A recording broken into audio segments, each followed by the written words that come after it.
I'm delighted that this chair is taking place because of the importance not just of health for education, but of education for health.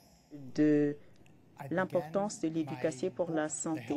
Alors, j'ai commencé mon livre The Health Gap pour savoir quelle est la finalité de traiter des personnes et de les renvoyer dans les conditions qui les rendent malades. Il faut s'attaquer aux conditions qui rendent les gens malades. Alors,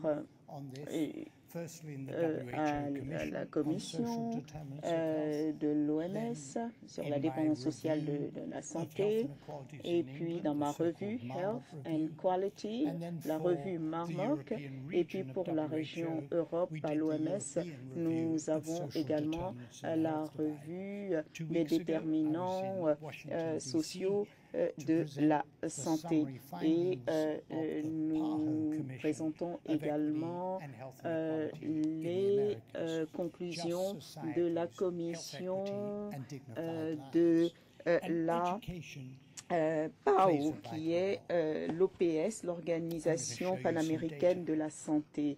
Alors, je vais vous montrer quelques données. Alors, ceci examine l'espérance de vie à 25 ans dans 15 pays européens, et nous avons également le CITE, la classification internationale de l'éducation. Alors de 0 à 2, c'est l'éducation primaire, 5 à 6, l'enseignement supérieur. Regardez la Suède, SE. La Suède a la plus longue espérance de vie à 25 ans parmi les 15. Et vous avez également un écart plus étroit par niveau d'éducation. Regardez l'Estonie, la Hongrie, la Roumanie, la Bulgarie, la Pologne. Vous avez une espérance de vie inférieure, et vous avez une énorme différence entre ceux qui ont un niveau d'éducation primaire et ceux qui ont un niveau d'éducation supérieure. Alors, il y a des inégalités sociales, et ces inégalités sociales vont se transformer en inégalités en matière de santé. Et les plus défavorisés et qui ont un niveau d'éducation inférieur est plus élevé dans les pays d'Europe de l'Est. Et lorsque vous regardez les différences entre pays, vous vous rendez compte que les différences sont moins grandes lorsque les personnes ont un niveau d'enseignement, d'instruction supérieure. Alors, la Hongrie, la Roumanie, la Bulgarie, ce sont les personnes qui ont un niveau universitaire, qui ont une meilleure espérance de vie. Alors, vous avez les inconvénients lorsqu'on a un niveau d'instruction inférieur. Eh bien, ces désavantages sont inférieurs à la même situation en Bulgarie. Pourquoi? Parce que vous avez des écoles de bonne qualité, vous avez des services sociaux qui sont de meilleure qualité, vous avez des transports subventionnés, etc. Vous avez un filet social. Alors, ce qu'il y a aussi pour l'enseignement supérieur, c'est que l'on obtient à travers cette instruction des compétences pour la vie. Alors, il y a des avantages à l'éducation. Par exemple, le taux de fécondité en fonction du niveau d'instruction des enfants au Bangladesh, les femmes qui ont un niveau d'enseignement supérieur 2,5, 2,1 en Inde, 2 en Éthiopie, c'est encore élevé au Nigeria. Mais l'éducation permet non seulement la survie des enfants, mais permet également de limiter le nombre d'enfants. Alors la violence domestique, c'est un grand problème de santé publique. 35% de femmes souffrent de violences domestiques.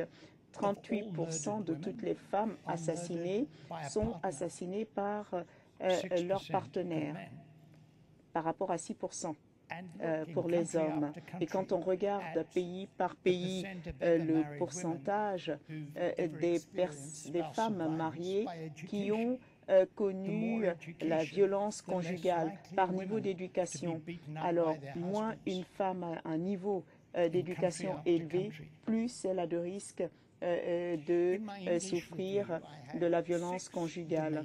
Alors, il y a deux domaines de recommandation dans la revue anglaise et je voudrais mettre l'accent sur les deux. D'abord, la prise en charge, l'éducation de la petite enfance et l'apprentissage tout au long de la vie. Alors, nous avons regardé ce qui se passe en matière de déterminants sociaux de la santé. Alors là, nous avons examiné le pourcentage d'enfants à l'âge de 5 ans, en âge d'être scolarisés, qui ont un bon niveau de développement cognitif, linguistique, etc. En bleu, vous avez la moyenne pour l'Angleterre, la moyenne donc pour des enfants, et chaque point représente une autorité locale classée par niveau par le niveau auquel ils sont défavorisés. Alors vous voyez que l'un des moyens d'améliorer la proportion de la population avec un bon niveau de développement à la petite enfance, c'est de réduire les difficultés sociales. En rouge, vous avez les enfants qui bénéficient de repas gratuits à l'école. Ce sont les enfants les plus pauvres. Et quand j'ai vu ces données, j'ai cru que nous nous étions trompés. C'était l'opposé de ce que j'avais prévu. Alors, c'est bien quelquefois d'avoir tort. Les enfants pauvres s'en sortent mieux dans les zones les plus démunies. Alors, je suis allée à l'est de Londres, c'est une zone défavorisée, et je leur ai demandé « Qu'est-ce que vous faites ? Comment est-ce que vous avez changé? Vous avez réduit l'écart entre les enfants pauvres et les autres. » Et le directeur de l'éducation m'a dit, « Nous nous disons tous les jours, la pauvreté, ce n'est pas le destin. » Ce que nous faisons au quotidien, eh bien, c'est de travailler avec les enfants démunis pour réduire leurs désavantages liés au fait qu'ils viennent d'un niveau social peu élevé. Et vous voyez que dans les zones plus riches, où il n'y a pas énormément d'enfants pauvres, eh bien, ces enfants s'en sortent moins bien. Donc, nous pouvons avoir des politiques fondées sur le concret et ces politiques fonctionnent.